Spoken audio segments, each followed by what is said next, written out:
Hi, I'm Chris Skinner, Chair of the Financial Services Club, and I'm with Wouter de Ploey from McKinsey. Wouter, I mean, every year I hear the update from McKinsey on global trends in payments, Yes. and you always give good granularity of detail. So what are the key things you've seen happening over the past 12 months around the world?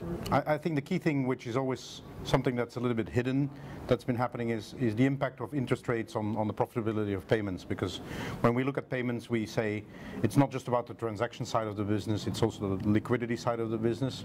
So the interest earnings that you have on balances on the current account, corporate cash management balances you have, etc. And what's happened obviously is with the lowering of interest rates is that the earnings that banks have made on these balances have significantly dropped.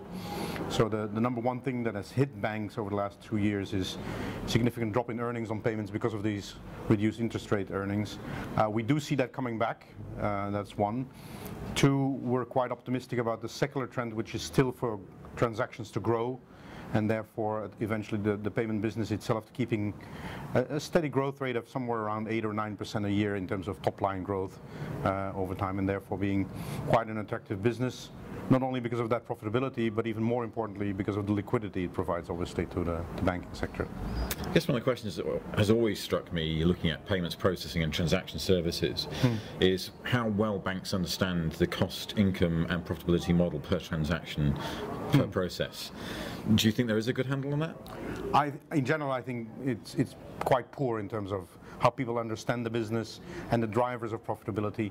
I think they've come a long way in terms of understanding better the cost side of the equation, meaning what is driving costs and how can I optimize costs, being smarter in sourcing, in lean operations, in procurement, etc.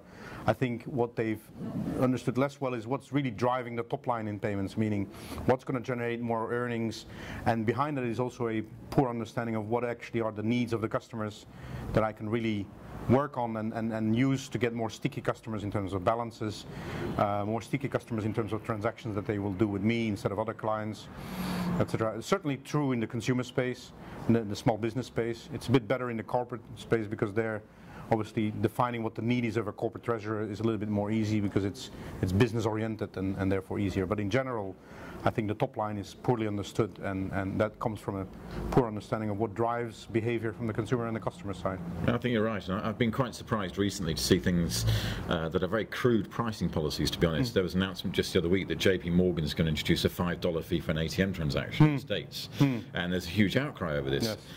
How well understood is that policy of pricing, for example? Oh, I think again it's quite poor. I mean, people have not really a view as what are the shopped prices. I mean, what are the real sensitive prices? You just mentioned one, and what are fees and charges that people are actually very fine incurring because they have more control over it. I mean, incident fees typically work better. Because people say, look, if I did something wrong or I made a mistake or there's an extra service I'm asking for, then I'm fine to pay an incident fee. But if it's standard service that I'm being offered, why should I pay a fee, right? And so I do think there's some banks that are getting smarter about that and have a better understanding, but in general it's also it's both price and service, by the way. I mean, we had one market where we looked at customer satisfaction with payments, and the one thing that was driving it was not so much the number of errors a bank made. Actually, the bank that had the highest satisfaction rates in the market had the highest error rates as well. It was the way they dealt with the errors, right? If you would walk up to the branch officer and say, I think you've debited my account wrongly, the first thing the account manager would do is reverse the debiting and then go into an inquiry as to what went wrong, etc.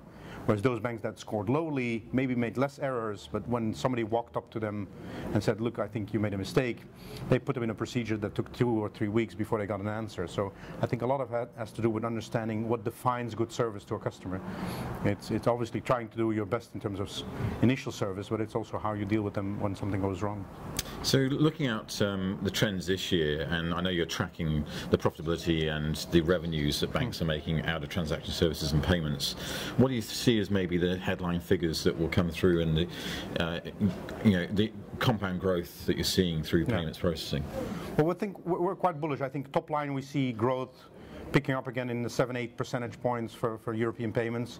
Bottom line even better, because this sort of resurgence of interest rate income will eventually sipple through.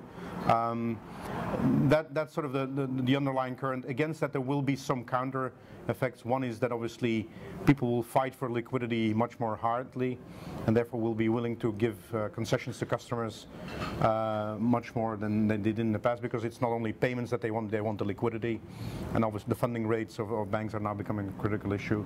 And regulation will still play a role. I mean, whether it's in cards with interchange being under pressure or other float income, etc., there is some negative effects from the regulatory side that will play through. Speaking of which, everyone seems to talk about the Durban effect. Yeah. You know, so do you have any view on that policy? I don't follow the US market enough to be to give a perspective. It's just one of those things that crops up all the time. Yeah, no, it's massive in terms of impact. Yeah, absolutely. And it will force banks to rethink why they have a customer relationship with the consumer and what they're trying to steer it towards. And therefore, I think it doesn't necessarily mean that the cards are gone in terms of profitability engine. More might depend on actually the balances that come with a debit card and the liquidity benefits, and less with the fee income that they've generated in the past, which was one of the big reasons to push the business. Absolutely. Okay. Well, I hope you enjoyed the conference, Wouter. It's good to see you again. Thank you. Take care.